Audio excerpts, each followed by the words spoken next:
Class 10th का जो हमारा सेक्शन है साइंस का, उसे मैं पीयूष प्रसाद आपके सामने प्रेजेंट करूंगा, आपकी क्लास लूंगा। वैसे ही कई सारे एक्सपर्ट टीचर आपको मैथमेटिक्स, इंग्लिश और सोशल साइंस की तैयारी आपको करवाएंगे, ठीक है। तो ये प्लेटफॉर्म है आपका टीनियोस का प्लेटफॉर्म है, जहां पे आप क्रैश कोर्स के माध्यम से अपने क्लास 10th की तैयारी कर पा रहे हैं, ठीक है। तो मैं आपको सबसे पहले बता दूं कि आपको इसके अंदर क्या क्या मिलेंगे। तो आपको इसके अंदर सबसे पहले तो सारे नोट्स आपको अप टू डेट मिलेंगे, जो हमारा इस साल का सिलेबस है उसके अनुसार जो हमारा कोर्स डिसाइड हुआ है उसके सारे नोट्स आपको प्रोवाइड किए जा रहे हैं, ठीक है। और आपको स्टेट डाउट क्लियर करने का जो हमारा माध्यम होगा वो आपके लिए बेनिफिशियल होगा बहुत ज़्यादा। दोनों तरीके से हिंदी और इंग्लिश दोनों माध्यम में आपको क्लासेस दी जाएंगी, ठीक है। और मास्टर कॉन्सेप्ट दिए जाएंगे आपको, यानी कि लास्ट में शॉर्ट नोट्स दिए जाएंगे। क्वेश्चन पेपर प्रीवियस ईयर में जो पूछे गए क्वेश्चन पेपर है वो आपको दिए जाएंगे। असाइनमेंट नोट्स वगैरह सारे प्रोवाइड किए जाएंगे इस टेस्ट के माध्यम से या क्रैश कोर्स के माध्यम से। टेस्ट के अंदर भी हम लोग देखें तो टेस्ट में भी आपके यूनिट टेस्ट लिए जाएंगे, ठीक है, जब हमारा क्रैश कोर्स ये पूरा कंप्लीट हो जाएगा। तो इस तरह से मैं आपको इस क्लास 10th की जो तैयारी है साइंस का वो मैं कराऊंगा। वैसे ही आपके लिए कई सारे टीचर्स हैं जो आपको साइंस के अलावा सोशल साइंस और मैथ्स और इंग्लिश यानी गणित और विज्ञान जो है आपको पढ़ाएंगे, ठीक है। जो सोशल विज्ञान है ऐसे समझे, तो ये सारे टीचर्स आपको पढ़ाएंगे, ठीक है। एक्सपर्ट टीचर्स हैं, ये जानते हैं कि किस फील्ड में कितना उनको मेहनत करनी है, कैसे बच्चों को कैसे उनको समझाना है, ठीक है। तो आपको इनसे जुड़ने के लिए आपको सबसे पहले तो अपना रजिस्टर करना पड़ेगा। tinios.in पे आप जाएं, गूगल पे आप tinios.in सर्च करें और उस पर जाएं। सबसे पहले अपने आप को रजिस्टर करें। रजिस्टर करने के लिए आपको अपना सबसे पहले नाम, ईमेल आईडी, फिर सेट पासवर्ड करना पड़ेगा। पासवर्ड कोई भी डालें, उसके बाद दोबारा फिर से पुनः पासवर्ड डालें और कंफर्म करें। उसके बाद पेमेंट ऑप्शन आपके सामने खुल जाएगा।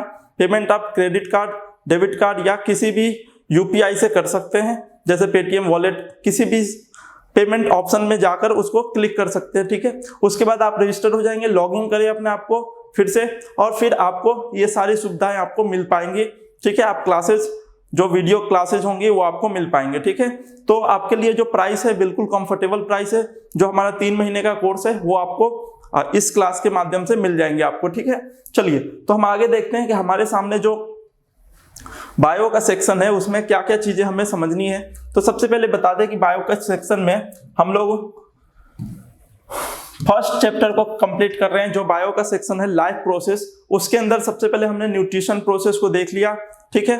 उसके अगले क्लास में हम लोगों ने, यानी ऐसे समझे कि पिछले क्लास की बात करें, लास्ट क्लास की, तो उसमें हम लोगों ने सबसे पहले डाइजेशन सिस्टम को हमने देखा कि इंसान अगर न्यूट्रिशन भोजन कर लेते हैं, भोजन को ले लिए, अब उसको अंदर जो शरीर में गया है तो डाइजेस्ट होगा। तो वो प्रोसेस हम लोगों ने कल समझ लिया, ठीक है। अब आज की बात करें तो आज हम लोग रिस्पायरेशन यानी जो हम श्वसन करते हैं, सांस लेते हैं, उस प्रोसेस को आज हम लोग समझने वाले हैं, ठीक है। तो ये हमारा थर्ड प्रोसेस होगा, इसको हम लोग समझेंगे। उसके बाद जो आएगा हमारा लास्ट एक्सक्रीशन प्रोसेस होगा, जिसमें हम लोग अवशिष्ट पदार्थ को बाहर करते हैं, तो उसको हम लोग अगले क्लास में समझेंगे, ठीक है। तो सबसे पहले मैं आपको बताऊं कि रिस्पायरेशन क्या है। रिस्पायरेशन की जो हमारी प्रोसेस है वो किस तरह से आपको देखने को मिलते हैं। तो कुछ इस तरह से आप देख पा रहे होंगे, एयर जो है इन करता है और आउट करता है, ठीक है। तो आप क्लियर यहाँ पे देखें कि जब एयर इन कर रहा है तो आपका जो डायफ्राम है, ऐसे समझे कि जो आपका फेफड़ा है वो क्या होगा, धीरे धीरे फूलना शुरू कर देगा। यानी सांस इंटर कर रहे हैं तो कुछ ना कुछ अमाउंट में एयर जो है आपके अंदर इन कर रहा है, ठीक है। इनहेल करते समय जो ऑक्सीजन है वो आपके अंदर प्रवेश कर रहा है, किसके द्वारा, नॉस्टिक के द्वारा। ऐसे समझे कि नाक जिसे आप बोलते हैं नोज के द्वारा इंटर करते हैं, ठीक है। और वो कहां तक पहुंचते हैं, फेफड़ों तक पहुंचते हैं, ठीक है। और इसके बाद ये ब्लड में घुल जाते हैं, ब्लड में मिल जाते हैं, मिक्स हो जाते हैं, ठीक है। तो ये प्रोसेस नाक से शुरू होता है और ब्लड तक पहुंचता है। पूरे शरीर के सेल्स जो होते हैं उन सबको हमें ऐसे बोल सकते हैं, उन सबको ऑक्सीजन की जरूरत होती है अपने आप को जिंदा रखने के लिए। तो ये जो हमने ऑक्सीजन लिया, जो हमारे लिए प्राणवायु है, ये हमारे ब्लड में जाकर घुल जाते हैं, ठीक है। तो ये प्रोसेस को आज हम लोग समझेंगे कि किस तरह से ये प्रोसेस स्टेप बाय स्टेप हमारे शरीर में होते हैं, ठीक है। तो सबसे पहले आप ये देख लें, बेसिक सी चीज है कि अगर आप इन करते हैं ऑक्सीजन को तो इस माध्यम से आप देख पा रहे होंगे कि ये थोड़ा सा बाहर की तरफ एक्सटेंड हो गया है, फूल गया है, ठीक है। क्लियर है। नीचे की तरफ आ गया है, डायफ्राम जिसे बोलते हैं, यानी ये जो है नीचे की तरफ फूल जाते हैं तो नीचे की तरफ आ जाते हैं, ठीक है। और जब हम एयर को छोड़ते हैं, जो कि हमारा CO2 के फॉर्म में हम लोगों ने रिलीज कर दिया इसे वापस, तो ये क्या होगा, आप देख सकते हैं ये अंदर की तरफ कॉन्ट्रैक्ट हो चुका है और डायफ्राम ऊपर की तरफ आ चुका है, ठीक है। डायफ्राम जो ये वाला पार्ट है ये ऊपर की तरफ जाएगा और एयर उस समय ऐसे बोल रहे कि कार्बन डाइऑक्साइड जो है बाहर हो जाएगा। और जब ये नीचे की तरफ आए, डायफ्राम जब नीचे की तरफ आए, इसका मीनिंग है कि इन किया गया है एयर को, ठीक है। रिब्स भी होते हैं, रिब्स और डायफ्राम दो चीजें हैं। तो रिब्स क्या हो रही हैं, बाहर की तरफ आ रही हैं, बाहर की तरफ फैल जा रही हैं, जबकि डायफ्राम नीचे की तरफ आ रहा है। कब, जब ऑक्सीजन इन करा रहे हैं, ठीक है। और जब हमारे पास कार्बन डाइऑक्साइड आउट होगा तो उस केस में रिब्स जो है अंदर की तरफ जाएंगे और जो हमारा डायफ्राम है ऊपर की तरफ अप हो जाएगा, अपटेक कर जाएगा, ठीक है। तो इसी प्रोसेस को हम लोग समझेंगे एक एक करके, ठीक है। किस तरह से ये सारे पार्ट्स जो है हमारे, जिससे होकर ये ऑक्सीजन जो है हमारे पूरे शरीर में मिलेगा, उसको भी समझेंगे, ठीक है। तो सबसे पहले डेफिनेशन को समझ लेते हैं कि जो हमारे पास रिस्पायरेशन का डेफिनेशन है वो क्या कहता है। तो ये कहता है कि रिस्पायरेशन, TION इसके लास्ट में लगा है, इसका मीनिंग है कि ये प्रोसेस है, ठीक है। क्या है ये, प्रोसेस है ये। तो respiration the process by which, वो प्रोसेस जिसकी मदद से क्या होता है, in living organism involving the production of energy, वो क्या करते हैं, एनर्जी का प्रोडक्शन करते हैं वो सारे लिविंग ऑर्गेनिज्म। क्योंकि हम लोग जानते हैं सांस वही ले सकते हैं जो जीवित हो, मुर्दे इंसान सांस नहीं लेते, क्लियर है। तो ये आपको क्लियर हो गया होगा कि लिविंग ऑर्गेनिज्म की बात किया जा रहा है जो क्या करते हैं, एनर्जी को बनाने के लिए, यानी प्रोड्यूस करने के लिए वो क्या करते हैं, अपने आप को अंदर क्या लेते हैं, टिपिकली विथ द इनटेक, हमेशा याद रखें इन कराते हैं क्या, ऑक्सीजन, ठीक है। ऑक्सीजन का वो लोग इन करते हैं, या हम अपने आप को देखें तो हम लोग क्या करते हैं, एनर्जी चाहिए आपको। जैसे आपको हवा नहीं मिल रही, सांस नहीं मिल रही, तो क्या होते हैं, आप बेहाल हो जाते हैं। अच्छी सांस हवा जाती है अंदर, यानी ऑक्सीजन का इंटेक अच्छे से हो पाता है, तो आपके शरीर में स्फूर्ति आ जाती है, ऐसे बोलते हैं कि एनर्जी आ जाती है एक तरह से, ठीक है। तो वही लिखा गया है, the process by which the living organism involving the production of energy, यानी उन्हें एनर्जी की जरूरत होती है किसी भी लिविंग ऑर्गेनिज्म को काम करने के लिए, मेहनत करने के लिए। टिपिकली बात करें तो with the intake of oxygen and the release of carbon dioxide, ठीक है। तो यही काम हमने किया, यहाँ पे देखा इनटेक क्या किया है, अंदर की तरफ लिए हैं ऑक्सीजन और आउट कर दिए हम लोग, रिलीज कर दिए हैं कार्बन डाइऑक्साइड, क्लियर है। तो ये लाइन समझने में कोई दिक्कत तो नहीं। चलिए आगे देखते हैं। नेक्स्ट है from the oxidation of complex organic substance. अगर हम ऑक्सीडेशन की बात करें तो ऑक्सीडेशन क्या होता है, ऑक्सीडेशन प्रोसेस वो है जिसमें एयर का हम लोग, एयर के अंदर से हम लोग क्या लेते हैं, ऑक्सीजन को इन करा लेते हैं, ठीक है। वो ऐसा प्रोसेस है जिसके अंदर हम लोग ऑक्सीजन को इन करते हैं, तो वो प्रोसेस कहलाता है ऑक्सीडेशन प्रोसेस, ठीक है, या ऑक्सीडेशन रिएक्शन के नाम से भी इसे समझते हैं, ठीक है। तो ऑक्सीडेशन प्रोसेस क्या है या रिएक्शन क्या है, जिसके थ्रू हम लोग एयर से हम लोग ऑक्सीजन को इन कर लेते हैं, ठीक है, यानी ऐड करा लेते हैं किसमें, ऑर्गेनिक कंपाउंड, यानी जो हम लोगों ने खाना खाया है उसके साथ हम लोग एयर को मिला दें तो वो हमारा हो गया ऑक्सीडेशन, ठीक है, क्लियर है। चलिए नेक्स्ट है respiration is an oxidation reaction. हम लोगों ने पढ़ रखा है रिस्पायरेशन कैसा रिएक्शन है, ऑक्सीडेशन रिएक्शन है, ठीक है। इन विच कार्बोनाइल हाइड्रेट, ऐसे समझे कि कार्बोहाइड्रेट जो होते हैं, ठीक है, तो ये क्या होते हैं, carbohydrate is oxidize to produce energy. Carbohydrate जो होते हैं वो एनर्जी प्रोड्यूस करते समय क्या करते हैं, हम लोग जानते हैं जब हम लोग ग्लूकोज ले लेते हैं तो ग्लूकोज किस भाग में टूट जाता है, दो भाग में टूट जाते हैं, या तो कार्बन डाइऑक्साइड और वाटर के फॉर्म में, और बहुत ज्यादा मात्रा में एनर्जी भी निकलती है, ठीक है। तो इस फॉर्म में हमारा जो ग्लूकोज है वो दो हिस्सों में टूटा, और ये इस तरह से हमारा प्रोसेस जो है रिस्पायरेशन का प्रोसेस कंप्लीट होता है, ठीक है। तो नेक्स्ट देखते हैं,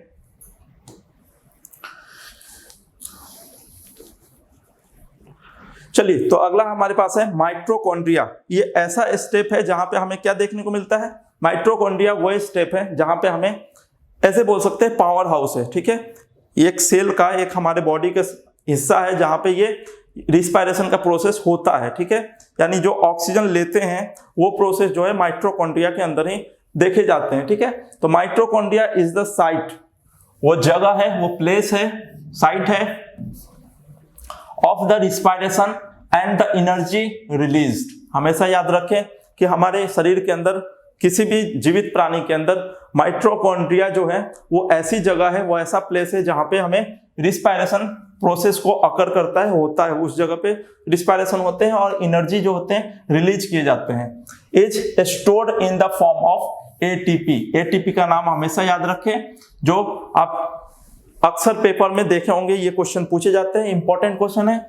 एटीपी का फुल फॉर्म या व्हाट इज एटीपी करके क्वेश्चन आएंगे, तो आप हमेशा ध्यान रखें एडेनोसाइन ट्राइफॉस्फेट इसे कहते हैं, ठीक है।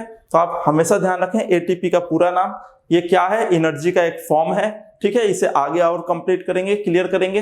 ATP is the stored in the mitochondria. ये कहां पे स्टोर होता है, माइटोकॉन्ड्रिया के अंदर, जिसे हम लोग पावर हाउस के नाम से जानते हैं।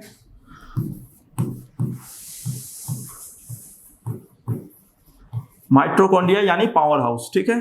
तो माइटोकॉन्ड्रिया को हम लोग पावर हाउस के नाम से जानते हैं, जिसके अंदर क्या होता है, एनर्जी के तौर पे एटीपी स्टोर्ड होता है, ठीक है। ATP stored in the mitochondria and release as per need. जितना जरूरत होता है उतना हमें दे देता है ये एनर्जी, ठीक है। तो माइटोकॉन्ड्रिया क्या है, पावर हाउस है, जिसके अंदर एटीपी नाम का एक एनर्जी का स्टोरेज होता है और जब हमें जरूरत होती है वो हमें एनर्जी सप्लाई करता है, ठीक है। तो इतना क्लियर हो चुकी होगी बात, ठीक है। नेक्स्ट चलते हैं कि स्टेप्स क्या है रिस्पायरेशन के।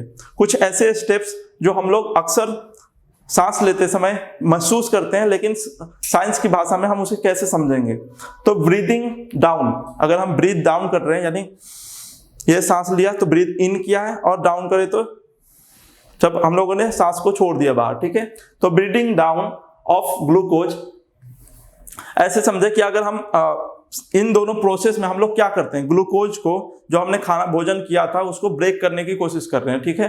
तो ब्रीद इन और ब्रीद आउट करते समय या ब्रीद इन और ब्रीद डाउन करते समय हम लोग क्या करते हैं, ब्रेक कर देते हैं अपने किसको, ग्लूकोज को। जो भी हमारे पास शरीर के अंदर ग्लूकोज है उसको ब्रेक करने की कोशिश करते हैं, तोड़ने की कोशिश करते हैं, जिससे हमारा जो एनर्जी लेवल है वो बढ़ सके, ठीक है। यानी कॉम्प्लेक्स सब्सटेंस में हमने खाना खाया था उसको छोटे छोटे हिस्सों में तोड़ते हैं ताकि हमारा शरीर जो है उसे यूज कर सके, यूटिलाइज कर सके, ठीक है।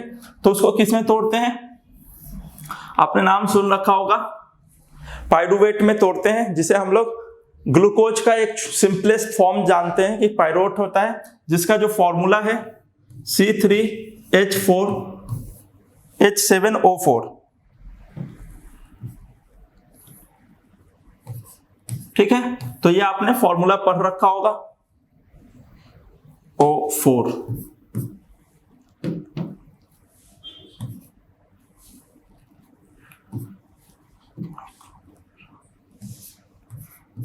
ठीक है। तो ये होता है हमारा पाइरूवेट, ठीक है। तो इसमें हम लोग कन्वर्ट कर लेते हैं अपने किसको, ग्लूकोज को, क्लियर है। ग्लूकोज आप जानते हैं C6H12O6, ठीक है। तो ये आपका जो ग्लूकोज है ये टूट जाता है इस सिंपलेस्ट कंपाउंड में, जिसे हम लोग बोलते हैं पाइरूवेट, ठीक है। नेक्स्ट है this process happen in the, कहां पे होता है, साइटोप्लाज्म के अंदर ये प्रोसेस किया जाता है, यानी होता है हमारे शरीर के अंदर। ग्लूकोज जो है वो पाइरूवेट में टूटते हैं, ठीक है। Glucose molecules is broken down into pyruvic acid, यानी जो ये टूटने का काम हुआ है एसिड के फॉर्म में रिलीज होते हैं, ठीक है, टूटते हैं, ब्रेक कर जाते हैं, ठीक है। Glucose molecule is compose of 6 carbon, हम लोग जानते हैं, ये देखें ग्लूकोज के अंदर 6 कार्बन है, ठीक है, 6 carbon atom with while pyruvic acid जो होते हैं कंपोज करते हैं सिर्फ 3 कार्बन। देखिए आपने, हमने लिखा है यहाँ पे फॉर्मूला, तो कार्बन यहाँ पे 3 है, तो आपके सामने दिख रहा होगा। पहले 6 कार्बन का तो कंपाउंड था जिसे हम लोग ग्लूकोज के नाम से जान रहे थे, और जब हमने उसे ब्रेक कर दिया, 2 हिस्सों में कर दिया, तो वो 3 कार्बन के साथ मौजूद है, ठीक है। तो आप क्लियर हो गए होंगे इस वाले लाइन से और फॉर्मूले से, ठीक है। तो आप ध्यान से देखिए कि ग्लूकोज जो होते हैं 6 मॉलिक्यूल का कार्बन था, ठीक है, जबकि हमारा पायरुविक एसिड जो है 3 कार्बन का मॉलिक्यूल है, ठीक है, या एटम्स है उसके अंदर, ठीक है। नेक्स्ट है फैट ऑफ पायरुविक एसिड। अगर हम उसकी बात करें कि कितना वो शक्तिशाली है, कितना वो तेज है, तो इसकी अगर बात करते हैं तो हम जानते हैं कि फर्दर ब्रेकिंग डाउन, अब इसको भी और तोड़ना है, इसको और ज्यादा तोड़ के इसको छोटा करना है, कॉम्प्लेक्स सब्सटेंस है अभी भी, तो इसको तोड़ने के लिए माइटोकॉन्ड्रिया के अंदर जो एनर्जी के लेवल को बढ़ाता है या स्टोर करता है, किस फॉर्म में, एटीपी के फॉर्म में, उस जगह पे जाते हैं और मॉलिक्यूल्स को तोड़ने में 2 तरह के रिस्पायरेशन हेल्प करते हैं। यानी जो एक तो था कि हमारा इस स्टेप में हमारा क्या हुआ, ग्लूकोज जो है पायरुविक एसिड में बदल गया। अब वो पायरुविक एसिड भी और ज्यादा सिंपलेस्ट सब्सटेंस में बदले जाएंगे, जिसमें हमें 2 तरह के प्रोसेस किए जाते हैं। फर्स्ट प्रोसेस है हमारा एरोबिक प्रोसेस, जो कि रिस्पायरेशन का एक टाइप है, हिस्सा है, और दूसरा है एनएरोबिक रिस्पायरेशन। तो अब हम लोग ये समझेंगे कि ये जो हम लोग इसको तोड़ने वाले हैं, जो ग्लूकोज से हमने पायरुविक एसिड बनाया, अब पायरुविक एसिड से हम लोग किस तरह से इसको और सिंपलेस्ट कंपाउंड में तोड़ सकते हैं। तो उसके 2 तरीके होते हैं, एक है एरोबिक और एक है एनएरोबिक। आपने 7th 8th क्लास में भी ये चैप्टर में पढ़ा होगा कि हम लोग 2 तरह के रिस्पायरेशन करते हैं। हम लोग नहीं, अक्सर 2 तरह के रिस्पायरेशन होते हैं, लेकिन उसमें से कुछ ऐसे लिविंग ऑर्गेनिज्म है जो एरोबिक, जैसे हम लोग एरोबिक करते हैं, यानी ऑक्सीजन के प्रेजेंस में करते हैं हम लोग अपना रिस्पायरेशन, ठीक है। कुछ ऐसे भी जीव जंतु हैं जो बिना ऑक्सीजन के जीवित रहते हैं और रिस्पायरेशन करते हैं, ठीक है। तो उनके बारे में पढ़ेंगे एनएरोबिक में, ठीक है। तो एनएरोबिक और एरोबिक में अंतर भी समझेंगे, क्या प्रोसेसेस होते हैं वो भी देखेंगे। चलिए, तो इतना आपको क्लियर हो गया होगा। चलिए अगले पे चलते हैं। चलिए, तो यहां पे आप देख पा रहे होंगे एरोबिक रिस्पायरेशन, ठीक है। एरोबिक रिस्पायरेशन क्या है उसके बारे में समझेंगे, ये टाइप्स के अंदर आते हैं, ठीक है। तो aerobic respiration, this types of respiration happen in the presence of, किसके प्रेजेंस में, ऑक्सीजन के प्रेजेंस में हमेशा होंगे, ठीक है। तो हमेशा ध्यान रखें, जब भी हमारे पास ऑक्सीजन प्रेजेंट हो आपके सामने, अगर ऑक्सीजन के प्रेजेंस में अगर कोई लिविंग ऑर्गेनिज्म रिस्पायरेशन कर रहा हो, जैसे हम लोग हैं, एनिमल्स हैं, ये सब ऑक्सीजन के प्रेजेंस में, पेड़ पौधे ये जो होते हैं, ये सारे के सारे ऑक्सीजन के प्रेजेंस में ही रिस्पायरेशन करते हैं, ठीक है। तो ये सारे क्या कहलाएंगे, एरोबिक रिस्पायरेशन के अंडर आ जाएंगे, ठीक है। जैसे देख लें, pyruvic acid is converted into carbon dioxide, या हम लोग क्या जानते हैं, अगर हम लोग आपको समझाने, मैं आपको समझाऊं तो किस तरह से बताऊंगा।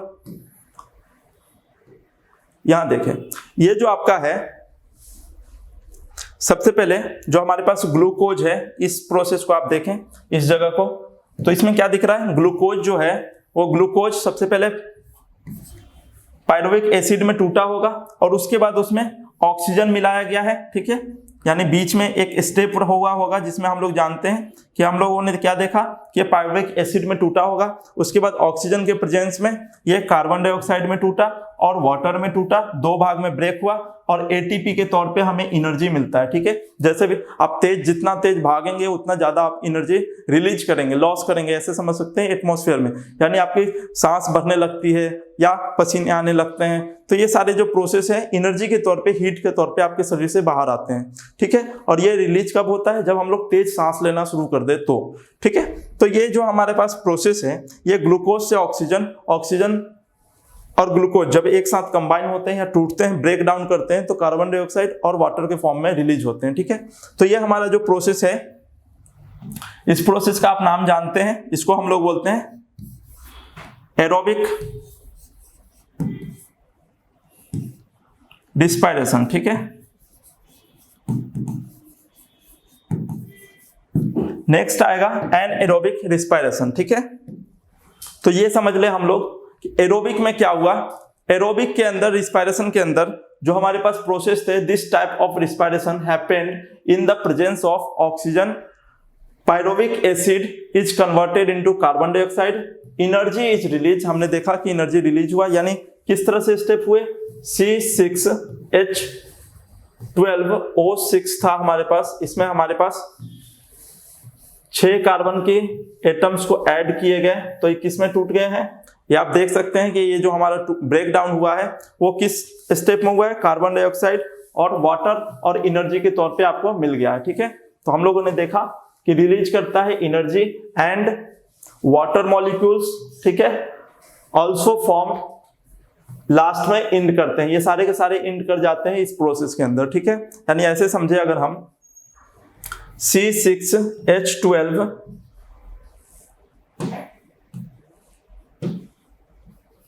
O6 है, इसमें अगर 6 ऑक्सीजन के एटम मिलाते हैं तो आपको क्या मिलता है, आपको मिल जाता है, आप अगर बैलेंस करके देखें तो CO2 मिलेगा और प्लस में H2O मिलेगा और प्लस में हीट के तौर पे हमें या एनर्जी जो है ATP के फॉर्म में हमें मिल जाएगा। क्लियर है। तो इस तरह से आपके रिस्पायरेशन का प्रोसेस होता है, जिसमें ये ग्लूकोज है, ग्लूकोज जो है टूटा होगा पायरुविक एसिड में और पायरुविक एसिड से ऑक्सीजन के प्रेजेंस में या ऑक्सीजन के प्रेजेंस में हमारा ये रिस्पायरेशन होता है, ठीक है। तो आप क्लियर हो गए होंगे किस तरह से ये रिस्पायरेशन कंप्लीट हो पा रहे हैं, ठीक है। तो इसमें क्या हुआ, 6 दूना 12, 12 हमारे पास यहाँ ऑक्सीजन है और यहाँ 6 18 हो गए। तो आप यहाँ पे भी देख सकते हैं 2 यहाँ पे है तो 6 से अगर मल्टीप्लाई करें तो 12 हो गए और यहाँ पे हमें 6 से मल्टीप्लाई कर दे तो 6 18 हो गए। टोटल यहाँ बैलेंस है। इस तरफ भी अगर देखें हाइड्रोजन की बात करें तो 12 है इस तरफ भी हमारे 12 है।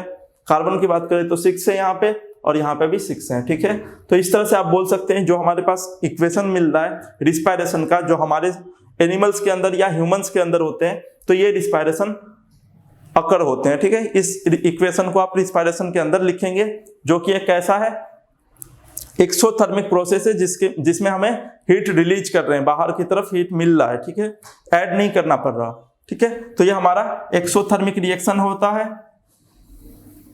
क्लियर है। चलिए, तो इतना नोट कर लिए होंगे आप, इससे आगे आप चलते हैं। नेक्स्ट है अपने पास, तो हमने देख लिया एरोबिक रिस्पायरेशन क्या होते हैं। अब इसके अगले हम लोग देखते हैं एनएरोबिक रिस्पायरेशन क्या है, उसके बाद हम लोग आगे बढ़ेंगे, ठीक है।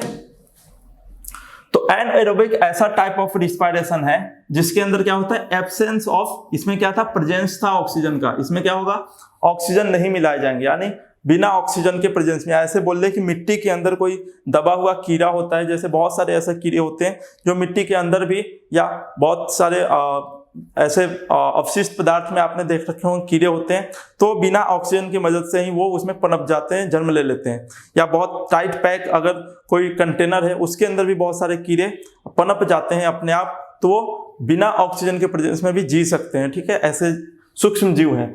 तो यही बोला गया है एनएरोबिक रिस्पायरेशन में क्या होता है, एब्सेंस ऑफ ऑक्सीजन होते हैं, ठीक है। Pyruvic acid is either converted into, किसमें टूटते हैं, इथाइल अल्कोहल। इथाइल अल्कोहल को आप इथेनॉल के नाम से जानते हैं, ठीक है। तो इथेनॉल जो है हमारा इथाइल अल्कोहल है। क्लियर है। तो इथाइल अल्कोहल और लैक्टिक एसिड, दो तरह के आप बोल सकते हैं, जैसे हम लोग दूध से दही भी बनाते हैं तो उसमें लैक्टिक एसिड आते हैं, ठीक है, जिसे हम लोग लैक्टोबैसिलस बोलते हैं। तो उस केस में भी क्या होता है, बिना ऑक्सीजन के संपर्क में आए हुए वो कीड़े दूध से दही में बदल देते हैं, ठीक है। उस समय वो जो कीड़े होते हैं, वो जो बैक्टीरियाज हैं, जो सूक्ष्म जीव हैं, सीधी बात ये है, वो बिना ऑक्सीजन के प्रेजेंस में वो जीवित रहते हैं, ठीक है। तो इथाइल अल्कोहल जो है usually formed in case of anaerobic respiration, यानी एनएरोबिक रिस्पायरेशन जब भी होगा तो इथेनॉल बनेगा या इथाइल अल्कोहल बनेगा, ठीक है। रिस्पायरेशन इन द, कहां पे बनते हैं, माइक्रोब्स में, यानी छोटे छोटे सूक्ष्म जीव जो होते हैं उसके द्वारा बनाए जाते हैं। जैसे हमें ईस्ट और बैक्टीरिया, आपने नाम सुन रखा होगा, ईस्ट का नाम सुना होगा, जिसमें हम लोग जानते हैं केक जो बनते हैं उसके अंदर भी ईस्ट मौजूद होते हैं। कई सारे ब्रेड बनाए जाते हैं, कई दिनों तक उसे आटे को गूंद कर छोड़ दिया जाता है, उसमें ईस्ट पनप जाते हैं, फिर उसमें फफूंदी आती है, फिर उसको ब्रेड के तौर पे सेका जाता है, बनाया जाता है। वैसे ही कई सारे शराब ऐसे आते हैं, यानी अल्कोहल्स हैं जिसके अंदर ईस्ट की मदद से ही वो अल्कोहलिक बनाए जाते हैं, ठीक है। तो ये सारे जो ईस्ट और बैक्टीरियाज हैं यही हेल्प करते हैं, एनएरोबिक रिस्पायरेशन करते हैं और हेल्प करते हैं बहुत सारे चीजों को बनाने में, मेक करने में, ठीक है। नेक्स्ट है lactic acid is formed in some microbes. कुछ माइक्रोब्स द्वारा लैक्टिक एसिड फॉर्म किए जाते हैं जो कि हमारे मसल सेल के अंदर भी मौजूद होते हैं। जैसे अगर आप बहुत तेज भाग रहे हैं, बहुत तेज, अगर कई समय बाद, बहुत समय बाद अगर बहुत तेज भाग रहे हैं तो आपके यहाँ पे ब्रेक आने लगते हैं। या बहुत सारे लोग बॉडी बिल्डिंग करते हैं तो उसमें बहुत तेज वो डंबल वगैरह उठाते हैं, ठीक है। तो उस केस में क्या होते हैं, उनके जो बॉडी पार्ट्स होते हैं उस पर क्रैक्स, लाइनिंग आने लगती है। तो लाइनिंग क्यों आती है? इस एनएरोबिक रिस्पायरेशन की वजह से, क्योंकि उन्हें वो ऑक्सीजन प्रॉपर मात्रा में अपने शरीर को नहीं दे पा रहे हैं। इस वजह से उनके शरीर में एब्सेंस ऑफ यानी ऑक्सीजन की मात्रा की कमी पड़ गई, जिसकी वजह से वो लैक्टिक एसिड में टूटने लगे। वो जो शरीर है वो लैक्टिक एसिड में तोड़ रहा है उस फैट को, ठीक है, ग्लूकोज को, जिसकी वजह से उनके शरीर पे लाइनिंग आ जाती है, या हम लोग बोलते हैं पेन वगैरह होने लगा, ठीक है। ये दर्द जो होते हैं उसी की वजह से होते हैं, ठीक है। नेक्स्ट है ग्लूकोज के अंदर हम लोग जानते हैं 6 कार्बन होते हैं, क्लियर है। और हम लोग ने देखा पाइरुवेट या पाइरुविक एसिड के अंदर क्या होते हैं, 3 कार्बन के मॉलिक्यूल्स होते हैं और एनर्जी में लिबरेट कर जाता है, टूट जाता है, ठीक है। वैसे ही ईस्ट की बात करें तो वो बिना लैक ऑफ ऑक्सीजन, बिना ऑक्सीजन के प्रेजेंस में वो अपना काम करता है, जिसमें इथाइल अल्कोहल बनता है, कार्बन डाइऑक्साइड बनता है और एनर्जी में टूट जाते हैं, ठीक है। यानी ये रिएक्शन दिए गए हैं, इस रिएक्शन के माध्यम से ही आप आंसर देंगे, ठीक है। तो किस तरह से ये आपके सामने है वो आप देखें। चलिए तो इससे आगे देखते हैं हम लोग, तो हमारे सामने क्या क्या दिखेगा उसको देख लेते हैं कि हमारे जो फॉर्मूले होंगे उसमें क्या क्या हमें मिलेंगे।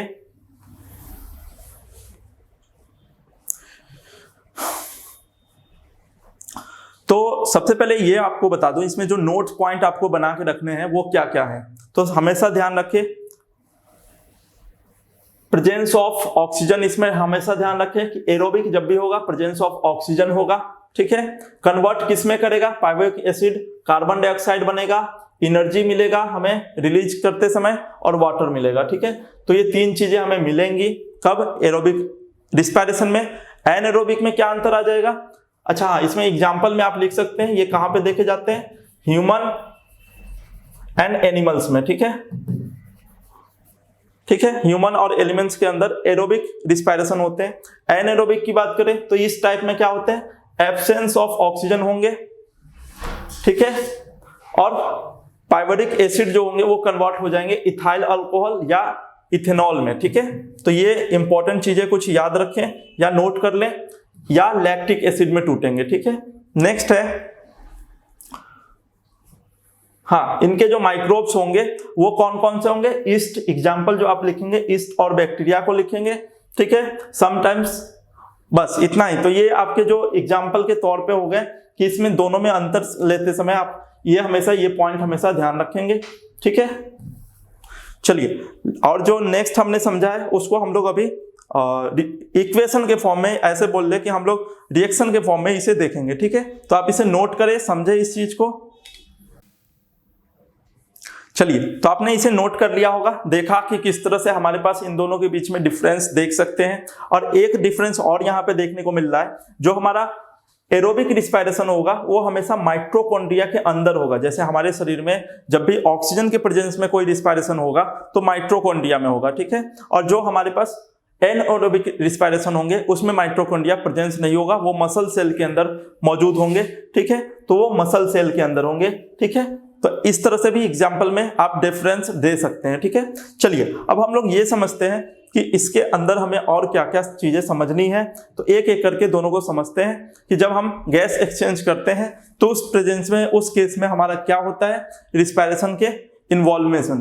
तो हमारे पास है इनटेक द ऑक्सीजन। जब हम लोग इनटेक करते हैं ऑक्सीजन को, अंदर लेते हैं ऑक्सीजन को, अगर आप शरीर के अंदर पहुंचाते हैं, कहां से, एटमॉस्फेयर से, और उसके बाद रिलीज क्या करते हैं, CO2। जब हम लोग ब्रीदिंग करते हैं तो इस केस में हम लोग यही 2 के प्रोसेस करते हैं, ऑक्सीजन को इन कराते हैं एटमॉस्फेयर से और फिर आउट कर देते हैं, रिलीज कर देते हैं कार्बन डाइऑक्साइड को। तो ये गैस का एक्सचेंज कभी कभी पूछा जाता है, तो इसको आप ध्यान में रखें, ये एक नोट की तरह है आपका, ठीक है। नेक्स्ट है, ब्रेक डाउन करते हैं सिंपल फूड को। सिंपल फूड को हम लोग ब्रेक डाउन करते हैं किसमें, एनर्जी के तौर पे हम लोग तोड़ देते हैं। यानी हम लोगों ने भोजन किया तो वो हमें रिस्पायरेशन के दौरान ही, यानी हम जानते हैं कि शरीर के अंदर भोजन गया है तो वो ब्रेक डाउन होगा, वो और जलेगा। जैसे ऐसे तो आप जानते हैं कि हम लोग भोजन को पका के खाते हैं, लेकिन वो शरीर के अंदर जाकर और फिर से ऑक्सीजन के प्रेजेंस में फिर से वो दहन होता है, उसको डाइजेस्ट करते समय एक तरह से बोल सकते हैं उसको और जलाते हैं, तोड़ते हैं सिंपलेस्ट कंपाउंड में, और फिर हमारे शरीर के अंदर वो न्यूट्रिशन के तौर पे मिल पाता है, ठीक है। तो इनसाइड द सेल, सेल के अंदर ये एनर्जी देने के लिए सेल्यूलर रिस्पायरेशन होते हैं, ठीक है। तो इसी को हम लोग समझने वाले हैं, कहाँ पे होते हैं, कैसे होते हैं। तो इस प्रोसेस को हम लोग देख लेंगे कि ये क्या है। तो हम लोगों ने देख रखा है सेल कुछ इस तरह के हमारे शरीर के होते हैं, ठीक है। इसी के अंदर ये वाला हिस्सा जो है माइटोकॉन्ड्रिया है, जो पावर हाउस के नाम से जानते हैं, जो सेल के अंदर होते हैं और वो हमें एनर्जी प्रोवाइड करते हैं, ठीक है। नेक्स्ट है एरोबिक रिस्पायरेशन की बात कर रहे हैं। तो इस केस में क्या होगा, इस केस में हमारा जो ग्लूकोज होगा वो ऑक्सीजन के प्रेजेंस में किस में टूटेगा, कार्बन डाइऑक्साइड और वाटर के तौर पे टूट जाएंगे, दो हिस्सों में बढ़ जाएंगे, ठीक है। और उसके बाद एनर्जी बहुत ज्यादा मात्रा में हमारे सेल को मौजूद मिलेगा, ऐसे बोल सकते हैं, हमें दिया जाएगा, ठीक है। तो आप ये प्रोसेस पूरा देख पा रहे होंगे किस तरह से हमें दिखाया गया है, ठीक है। तो इसको हम लोग यहां समझते हैं, यहां समझते हैं, ठीक है। तो इस इक्वेशन में आप क्या देख पा रहे हैं, इस इक्वेशन में आप देख पा रहे होंगे कि जो हमारे पास ग्लूकोज है ऑक्सीजन के प्रेजेंस में किस में टूटा है, कार्बन डाइऑक्साइड, वाटर और एनर्जी के तौर पे। ये इसी को हम लोग एटीपी बोलते हैं और ये कहाँ मौजूद होते हैं, माइटोकॉन्ड्रिया के अंदर मौजूद होते हैं, ठीक है। क्लियर है। तो ये हमारा प्रोसेस कैसा है, एरोबिक रिस्पायरेशन है,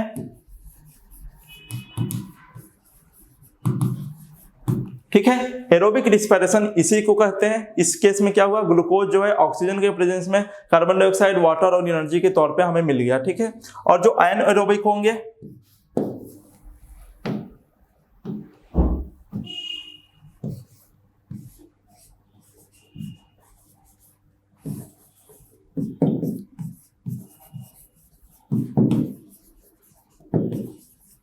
एनएरोबिक रिस्पायरेशन, इसमें क्या होगा, दो हिस्से होंगे, ठीक है। पहला हिस्सा कहां पे देखने को मिलता है, पहला ऐसा होगा जब हम लोग एब्सेंस ऑफ ऑक्सीजन की प्रेजेंस में हम लोग क्या करेंगे, ऐसे समझ ले कि जहां पे एब्सेंस हो गया ऑक्सीजन का, उस केस में क्या होगा, इथेनॉल बनेगा और कार्बन डाइऑक्साइड मिलेगा। यानी ये जब हम लोग तब मिलेगा जब हम लोग तेज भाग रहे हो और ऑक्सीजन हमारे शरीर के अंदर प्रॉपर मात्रा में पहुंच नहीं पा रहा हो, या जब हम लोग डंबल वगैरह उठाते हैं, उस केस में बोल सकते हैं कि इस केस में हमें क्या मिलेगा, एब्सेंस हो जाएगा हमारा ऑक्सीजन का। इस केस में इथेनॉल हमारे शरीर में बनेगा और कार्बन डाइऑक्साइड बनेगा, ठीक है। नेक्स्ट केस क्या है, जब लैक ऑफ ऑक्सीजन हो जाए, ठीक है, यानी बिल्कुल ही न के बराबर लिया जाए, ठीक है। या ऐसे बोल सकते हैं जो ईस्ट वगैरह है उस केस की बात करें तो उस केस में भी कुछ इसी तरह के रिस्पायरेशन होते हैं, उसमें भी हमें इथेनॉल बनता हुआ दिखता है और उसके अलावा लैक्टिक एसिड भी फॉर्म होते हैं, ठीक है। लैक्टिक एसिड ज्यादातर जो है हमारे शरीर के अंदर ही फॉर्म होते हैं जब हम लोग लैक ऑफ ऑक्सीजन की प्रेजेंस ऑक्सीजन में करते हैं अपने काम को, ठीक है। वो एक्टिविटी जिसमें हमें प्रॉपर मात्रा में ऑक्सीजन नहीं मिल पा रहा है, तो उस केस में लैक्टिक एसिड फॉर्मेशन होते हैं, जिसकी वजह से हमारे शरीर में पेन वगैरह होने लगते हैं या लाइनिंग वगैरह आ जाते हैं, ठीक है, क्रैक्स दिखने लगते हैं। क्लियर है। तो ये हमारा आप हमेशा ध्यान रखें, ये वाला केस जो है सेकेंड वाला केस, यह बॉडी बिल्डिंग के समय होते हैं या तेज रन करते समय, रनिंग करते समय बहुत तेज आप भाग रहे हो तो आपके पैर वगैरह में दर्द होने लगते हैं या क्रैक्स आ जाते हैं, ठीक है। तो वो इसी की वजह से होते हैं, ठीक है। और ऊपर वाला जो केस है ये आपका ईस्ट और बैक्टीरिया की वजह से होते हैं, ठीक है, या इसके द्वारा किए जाते हैं। क्लियर है। तो ये दोनों आपके केसेज हैं, इसको और डिटेल में पीछे समझ लेते हैं। तो एरोबिक हमने समझ लिया, एनएरोबिक को एक बार देख लेते हैं कि इसमें क्या क्या हुआ। तो एनएरोबिक में आप देख सकते हैं व्हेन, देखिए, pain in the leg muscle while running, हम लोगों ने देख रखा है कि जब हम तेज दौड़ते हैं, बहुत तेज भागने लगते हैं, तो उस समय प्रॉपर मात्रा में हम ऑक्सीजन ले नहीं पा रहे हैं, वो हमारे शरीर लंग्स तक पहुंच नहीं पा रहा है, ठीक है। तो when someone runs too fast, बहुत तेज भाग रहा है वो, ठीक है, ही में एक्सपीरियंस ट्रबलिंग, वो कैसा महसूस करता है, ट्रबिंग महसूस करता है, पेन वगैरह महसूस करने लगता है इन द लेग मसल, ठीक है। This happens because of anaerobic respiration, ये क्यों होता है, एनएरोबिक रिस्पायरेशन की वजह से होता है, taking place in the muscle, muscle के अंदर ये हमेशा होता है। जैसे कि हमने देखा कि माइटोकॉन्ड्रिया के अंदर हम लोग जब ऑक्सीजन के प्रेजेंस में जब श्वसन ले रहे थे यानी रिस्पायरेशन कर रहे थे, तो वो केस हमारा एरोबिक था, ये एनएरोबिक है। कहां पे हो रहा है, मसल सेल में हो रहे हैं, ठीक है। During running the energy demand from the muscle, muscle क्या करता है, डिमांड, बहुत ज्यादा डिमांड करता है, क्योंकि वो बहुत तेज भाग रहा था, तो मसल की मदद से ही वो भागता है, ऐसे बोल सकते हैं मसल ही बहुत तेज काम कर रहा है, तो उसको और एनर्जी की बहुत तेज जरूरत है, यानी ऑक्सीजन ज्यादा से ज्यादा चाहिए और हम ऑक्सीजन उसे प्रोवाइड नहीं कर पा रहे हैं। तो इस वजह से क्या होगा, दिस कंप्लीटेड बाय, ये जो एनएरोबिक रिस्पायरेशन का जो प्रोसेस है, इसमें क्या होगा, लैक्टिक एसिड फॉर्म करने लगेगा हमारा वो मसल, ठीक है। वो मसल जो है लैक्टिक एसिड देना शुरू कर देगा, प्रोड्यूस करना शुरू कर देगा, और the deposition of lactic acid cause the pain. इसी वजह से अचानक से शरीर के अंदर लैक्टिक एसिड बनने लगे, उसी की वजह से ये पेन जो है, जलन है, एक तरह से बोल सकते हैं दर्द जो है वो मिलने लगता है लेग्स के मसल को, ठीक है। The pain subsides after taking the rest, कुछ समय बाद अगर हम कुछ समय तक रेस्ट कर ले, रुक जाए, बैठ जाए, तो जो पेन था वो धीरे धीरे रिलैक्स हो जाता है, क्योंकि वहां पे फिर से ऑक्सीजन का प्रॉपर एक्सचेंज होने लगता है, लैक्टिक एसिड धीरे धीरे खत्म हो जाते हैं, ठीक है, पेन जो है समाप्त हो जाता है। तो ये जो प्रोसेस है ये एनएरोबिक के प्रोसेस में आते हैं, और इस केस में हम लोग यही समझते हैं कि हम लोगों ने लैक ऑफ ऑक्सीजन किया है, यानी ऑक्सीजन प्रॉपर मात्रा में नहीं पहुंच पाया था उस मसल को, उस सेल को, ठीक है। इस वजह से ये एनएरोबिक रिस्पायरेशन होते हैं, ठीक है। तो ये हमारे अंदर भी होते हैं, लेकिन कब, जब आप बहुत तेज भाग रहे हो या कोई ऐसा एक्टिविटी कर रहे हो जिसमें ऑक्सीजन आपको पूरी नहीं मिल पा रहा है, ठीक है। चलिए नेक्स्ट देखते हैं। ये जो प्रोसेस है इसमें आपने दोनों रिएक्शन को देख लिया, ये हमने ये देख लिया कि ये जो इथेनॉल और कार्बन डाइऑक्साइड वाला केस था, ये हमारा किस केस में था, ये हमारा ईस्ट और बैक्टीरिया वाले केस में था, ठीक है। जब ये ईस्ट वगैरह जो डिकम्पोजर्स वगैरह होते हैं, जो मिट्टी के अंदर भी जीवित रह जाते हैं, तो वो जो एनिमल्स है या माइक्रो ऑर्गेनिज्म है, वो सारे के सारे इस प्रोसेस को अपनाते हैं, एनएरोबिक को अपनाते हैं, ठीक है, रिस्पायरेशन करते हैं। और ये ह्यूमंस भी करते हैं और एनिमल्स भी करते हैं, ठीक है। एनिमल या ह्यूमंस कब, जब तेज दौड़ रहे हो, रनिंग करते समय, या ऐसी एक्टिविटी कर रहे हो, कोई फास्ट एक्टिविटी कर रहे हो, ठीक है, तो उस केस में ये वाला इक्वेशन आप लिखेंगे, ठीक है।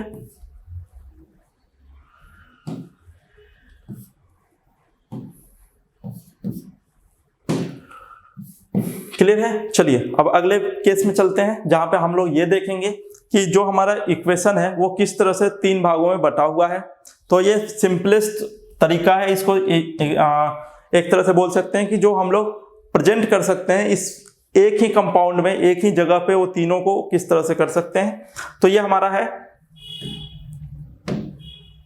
आप यहां ध्यान दें, ग्लूकोज जो है, सबसे पहले हमने ग्लूकोज को जो हमारे पास साइटोप्लाज्म थे उसमें हमने तोड़ा, उसकी मदद से कहां पे, किस फॉर्म में तोड़ा, पायरुवेट में तोड़ दिया है, जिसमें 3 कार्बन की मात्रा है और एनर्जी के फॉर्म में है। अब यहां से 3 अलग अलग हिस्सों में टूटेगा। पहला है एब्सेंस ऑफ ऑक्सीजन, यानी एरोबिक होने वाला है, एनएरोबिक होने वाला है, एनएरोबिक रिस्पायरेशन के अंदर होगा क्योंकि एब्सेंस है। फिर लैक है तो ये भी एनएरोबिक होगा, ठीक है। और ये जो प्रेजेंस है, तो प्रेजेंस वाला जो होगा एरोबिक होगा, ठीक है। तो एनएरोबिक को सबसे पहले देखते हैं। तो इसमें क्या बना, ईस्ट के द्वारा होता है, ठीक है। इथेनॉल, कार्बन डाइऑक्साइड और एनर्जी के तौर पे ये मिल जाते हैं, जिसमें 2 कार्बन के मॉलिक्यूल्स होते हैं, ठीक है। वैसे ही लैक ऑफ ऑक्सीजन के समय पे 3 कार्बन के मॉलिक्यूल्स होते हैं, किसमें, लैक्टिक एसिड में, क्लियर है। और ये इंसानों द्वारा या ह्यूमन द्वारा किए जाते हैं। और प्रेजेंस ऑफ ऑक्सीजन के संपर्क में करते हैं तो नॉर्मल जो इंसान होते हैं सारे के सारे यही कार्बन डाइऑक्साइड के फॉर्म में और वाटर के फॉर्म में रिलीज करते हैं, किसको, जो हमारा रिस्पायरेशन है, एरोबिक रिस्पायरेशन, जो यहाँ पे आप देख सकते हैं, एरोबिक रिस्पायरेशन जो माइटोकॉन्ड्रिया के अंदर अकर होता है, ठीक है। यानी नॉर्मल इंसान जैसे हम और आप हैं, आराम से बैठे हुए हैं, सांस ले रहे हैं धीरे धीरे, तो ये जो काम है माइटोकॉन्ड्रिया के अंदर हो रहा होगा हमारा प्रोसेस। और इसमें मैं कार्बन डाइऑक्साइड रिलीज कर रहा हूँ, वाटर रिलीज कर रहा हूँ, एनर्जी के फॉर्म में हमारे शरीर को मिल रही है, या हीट के फॉर्म में हमारा शरीर रिलीज कर रहा है, ठीक है। तो ये केसेज है, दोनों में डिफरेंस समझ लीजिए, दोनों में क्या क्या डिफरेंसेज आपको देखने को मिलेंगे। तो ये डिफरेंस है आपके सामने। रिस्पायरेशन के अंदर सबसे फर्स्ट नाम में डिफरेंस आप देख सकते हैं। पहला तो नाम है इन दोनों का, एरोबिक, एनएरोबिक, ठीक है। एन का मीनिंग आप समझ ले कि यहाँ पे एन लगते ही मीनिंग हो गया कि एब्सेंस ऑफ ऑक्सीजन, यानी ऑक्सीजन तो यहां होगा ही नहीं, और इसमें हो गया एरोबिक यानी ऑक्सीजन के प्रेजेंस। ठीक है, तो आप यहां भी देख सकते हैं टेक प्लेस इन किस समय लिए जाते हैं, जब प्रेजेंस ऑफ ऑक्सीजन होता है, इसमें एब्सेंस ऑफ ऑक्सीजन होता है। ठीक है, दोनों में अंतर क्लियर हो रहा होगा। नेक्स्ट है ये माइटोकॉन्ड्रिया के अंदर हैपन होता है। ठीक है, जबकि ये साइटोप्लाज्म में होते हैं, यानी डायरेक्ट जो जहां से ग्लूकोज लिया गया था वहीं पे होंगे। ठीक है, या ऐसे बोल सकते हैं मसल सेल में होते हैं। ठीक है, मसल सेल के अंदर होंगे। नेक्स्ट है इंड प्रोडक्ट जो हमें मिलता है कार्बन डाइऑक्साइड और वाटर मिलता है। ठीक है, जबकि इसमें क्या मिलता है, अल्कोहल मिलता है या लैक्टिक एसिड मिलता है। ठीक है, नेक्स्ट है more than amount of energy, इसमें बहुत ज्यादा अमाउंट ऑफ एनर्जी क्या होते हैं, रिलीज किए जाते हैं, जबकि इसमें लेस अमाउंट ऑफ एनर्जी जो है रिलीज किए जाते हैं। ठीक है, तो आपको क्लियर हो रहा होगा अंतर में क्या क्या अंतर आप लिखेंगे, क्योंकि ये दोनों में एग्जाम्पल के तौर पे आपसे पूछे जाएंगे या क्वेश्चन पेपर में जरूर ये क्वेश्चन रहेगा। ठीक है, नेक्स्ट है इक्वेशन, इसका कैसे लिखेंगे, तो इक्वेशन आपका कुछ इस तरह से होगा। ग्लूकोज जो था वो सबसे पहले टूटा है पाइरुवेट में, और उसके बाद कार्बन डाइऑक्साइड, वाटर और एनर्जी के तौर पे ब्रेक कर चुका है। ठीक है, नेक्स्ट है यानी ये चीज प्रोडक्ट है, रिलीज हुआ है। ठीक है, और ये इनटेक किया गया था, और ये कब हुआ है, जब ऑक्सीजन का प्रेजेंस था, यानी ऑक्सीजन के प्रेजेंस में।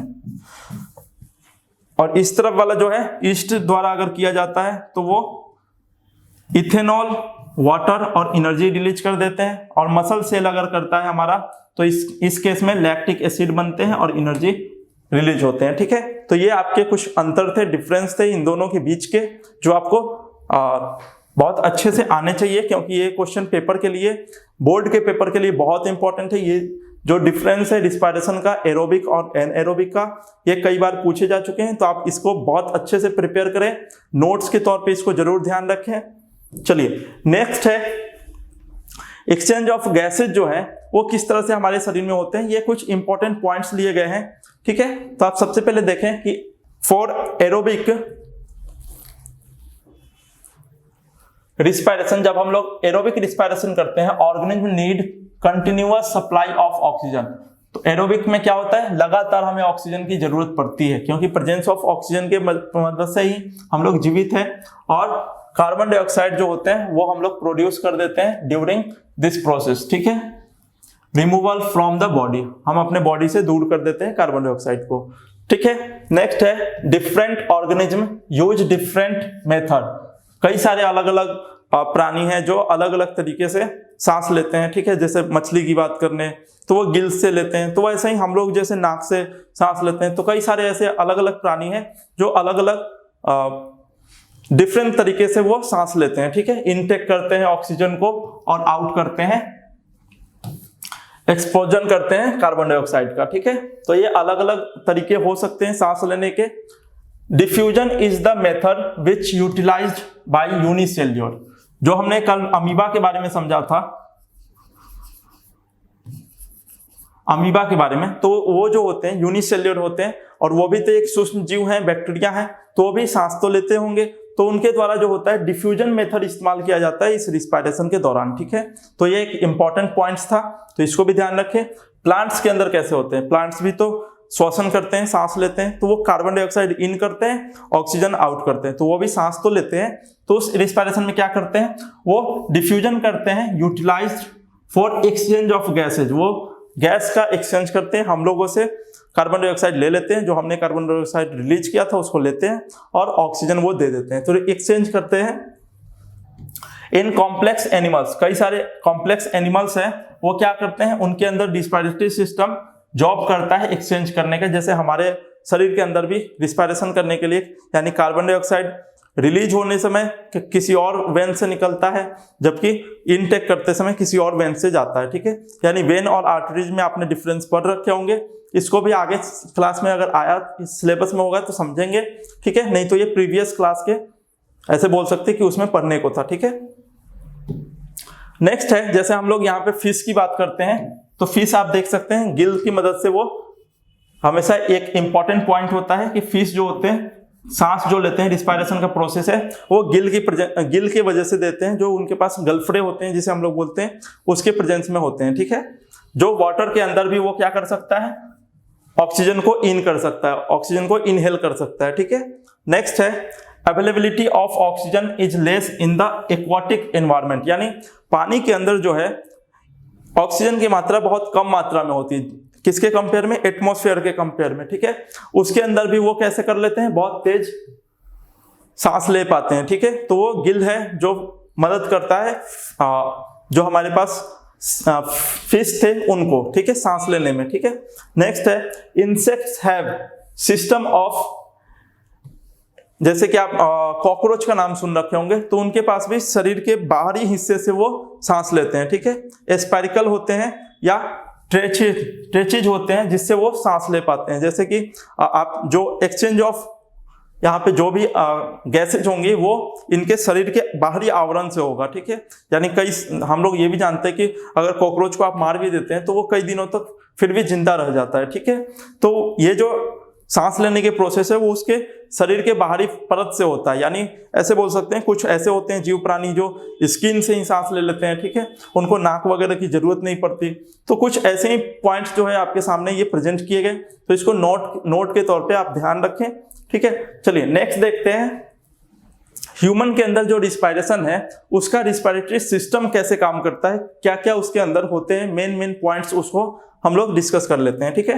तो सबसे पहले नॉस्टिक का नाम आपने सुन रखा होगा, जो हमारा नाक है, नाक के अंदर दो होल दिख रहे होंगे, तो वो होल से ही स्टार्ट होता है हमारा एयर का इन, या ऐसे बोल रहे कि ऑक्सीजन इन करता है, तो ये दो नाक के होल से ही शुरुआत होता है, इसी को हम लोग नॉस्टिक का नाम देते हैं। तो सबसे पहले ये देख लेते हैं कि यहाँ पे है क्या।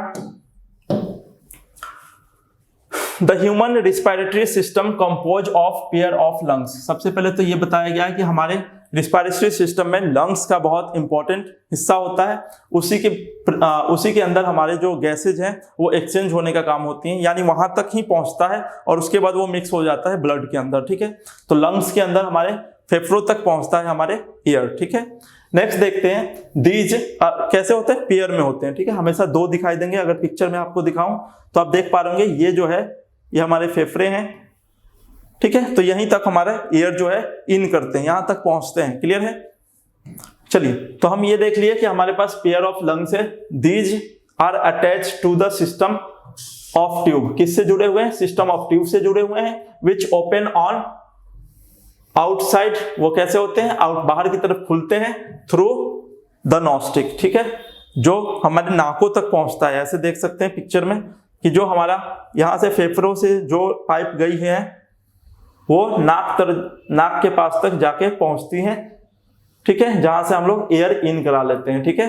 तो ये नाक के थ्रू हम लोग एयर इन कराएं और फिर वो फेफड़ों में जाके प्रवेश कर जाती हैं। तो इस तरह से आपके जो प्रोसेस होंगे वो देखने को मिलेंगे। तो सबसे पहले समझ लेते हैं कुछ फॉलोइंग पॉइंट्स को, जो स्ट्रक्चर है हमारा रिस्पायरेटरी सिस्टम के। देयर आर टू नॉस्टिक्स, यानी हम ऐसे बोल रहे हैं कि हमारे नाक में जो दो होल्स हैं वो एयर को इन करने में मदद करते हैं, ठीक है। ऐसा तो है नहीं कि आप एक नाक से ही सिर्फ सांस ले सकते हैं, आप दोनों से इन करते हैं और फिर दोनों से आउट भी करते हैं। वो कुछ टाइम लगता है क्योंकि वहां पे रिएक्शन होते हैं, फिर वो आउट होते हैं, ठीक है। आप एक साथ दोनों नहीं कर सकते कि एक बार ऑक्सीजन लिया और एक से कार्बन डाइऑक्साइड छोड़ दिया, ऐसा नहीं कर सकते, ठीक है।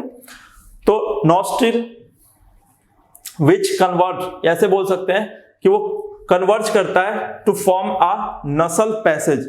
ऐसे बोल ले कि जो पैसेज है, जो जगह है जहां से एयर इन करने वाला है, उसको ये उसके थ्रू ही एयर जो होते हैं, ये पूरा का पूरा एरिया जो है इसी को बोलते हैं नॉस्ट्रिल, ठीक है। The inner liner of the nostril lined by the hair, हम लोग जानते हैं नाक के अंदर बहुत सारे ऐसे हेयर जैसे बाल जैसे छोटे छोटे दिखाई देते हैं, जो क्या हेल्प करते हैं, डस्ट पार्टिकल्स को हमारे फेफड़ों तक पहुंचने से रोकते हैं। ऐसे बोल सकते हैं वहां पे चिपचिपे पदार्थ होते हैं, लिक्विड्स होते हैं, जो अपने आप में वो डस्ट को चिपका लेते हैं, ठीक है, और एक तरह से जाले का काम करते हैं, जो हमारे नाक तक यानी नाक के थ्रू, यानी जो परत है अंदर की लाइनिंग है, जो पाइप है, उस पे वो डस्ट को बैठने नहीं देते, जमने नहीं देते, ठीक है, उसको यहीं पे रोक देते हैं और हम लोग जब साफ करते हैं तो वो बाहर आ जाते हैं, ठीक है। तो वो बचाते हैं हमारे शरीर को नुकसान पहुंचने से, या फेफड़ों को बचाते हैं, ठीक है। तो यही लिखा गया है, the inner lining of the nostril is lined by the hair and remain wet, हमेशा कैसे रहते हैं, वो गीले गीले से रहते हैं, ठीक है, चिपचिपे से, ड्यू टू मकस सिक्रेशन, ठीक है, वहां पे क्या होते हैं, वो लिक्विड जैसे पाए जाते हैं, द्रव होते हैं, ठीक है। द मसल, जो हम लोग जानते हैं हेयर हेल्प करते हैं फिल्टर करने में, किसे फिल्टर करने में, डस्ट पार्टिकल्स को, ठीक है, जो बहुत ज्यादा एयर के अंदर बहुत सारे डस्ट पार्टिकल्स है जिसके अंदर हम लोग सांस लेते हैं तो उसको रोकते हैं, ठीक है, out from the inhale the air, जब हम लोग एयर को इनहेल करते हैं उस समय उसे रोक लेते हैं, उसको बचाते हैं हमें उससे, ठीक है। Further air is warmed up when it enter the नसल पैसेज, यानी जब एयर इन कर रहा होता है तो उस समय थोड़े से उसे गर्म करता है, ठीक है, यानी गर्मी हमें मिलती है, महसूस होती है जब ये काम करते रहता है, ठीक है। नेक्स्ट है ये पिक्चर देखें, ये पिक्चर बहुत इंटरेस्टिंग पिक्चर है और बहुत इंपॉर्टेंट भी है। इसके अंदर आपको सारे के सारे पॉइंट्स देखने को मिलेंगे, कहां पे क्या है,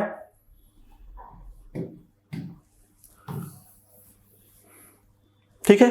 तो इस पिक्चर में आप क्या देख पा रहे होंगे, आपके सारे के सारे पॉइंट्स यहीं क्लियर होंगे। तो आप ये देख पा रहे होंगे नसल कैविटी ये है, ठीक है, नसल कैविटी जहां पे आप देख पा रहे होंगे ये वाला पार्ट जो है,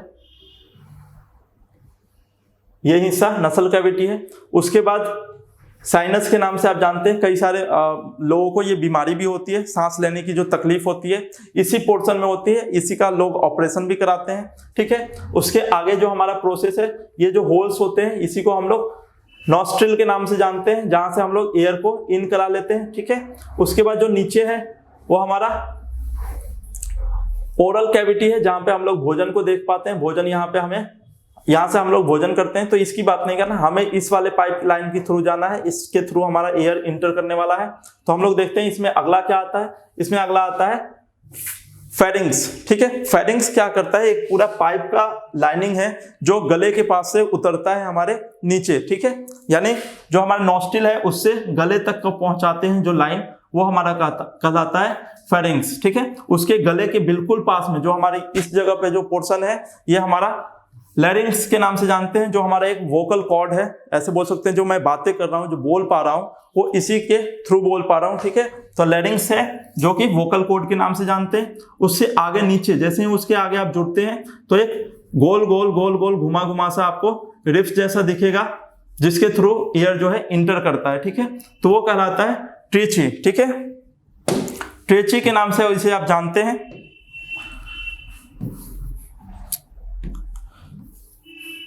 नेक्स्ट है, उससे आगे आप बढ़ते हैं धीरे धीरे तो वो जो दो हिस्सों में बढ़ जाते हैं, यानी दोनों फेफड़ों में जाकर वो अलग अलग सब डिवाइडेड हो जाते हैं, दो अलग अलग बढ़ जाते हैं, ठीक है। तो आप देखें एक तरफ राइट है और एक तरफ लेफ्ट वाला पोर्शन है, तो राइट पोर्शन और लेफ्ट पोर्शन में बटे हुए हैं। जो हमारे पास ऐसे बोल रहे कि जो हमारे पास लेफ्ट पोर्शन में है उसमें आप देख पा रहे होंगे ब्रोंची है और एल्वोली है, ठीक है, ब्रोंची और एल्वोली। और जो लंग्स है वो हमारे देख पा रहे होंगे आप, लेफ्ट लंग्स और राइट लंग्स दो अलग अलग हैं, बस यहाँ पे गलती से यहाँ पे राइट को लेफ्ट लिखा गया है तो आप इसको बस करेक्ट करें, ठीक है। तो लेफ्ट लंग है उस तरफ और राइट लंग है इस तरफ, ठीक है। तो आपके सामने जो पोर्शन है कुछ इस तरह से दिखेंगे। उसके बाद जो ये हमारे पास है डायफ्राम, ये वाला जो पोर्शन है ये डायफ्राम के नाम से जाने जाते हैं, और ये रिब्स के नाम से जानते हैं, जो हमारे ये लाइनिंग जो होती है रिब्स होती है, ठीक है, जो कब जब एयर इन करते हैं तो वो बाहर की तरफ आ जाते हैं, ठीक है, बाहर की तरफ फूलते हैं, और डायफ्राम जो है वो नीचे की तरफ सरक जाता है, और जब आउट करते हैं तो ये इन चले जाते हैं, अंदर की तरफ चले जाते हैं, और डायफ्राम जो है ऊपर की तरफ आ जाता है, ठीक है।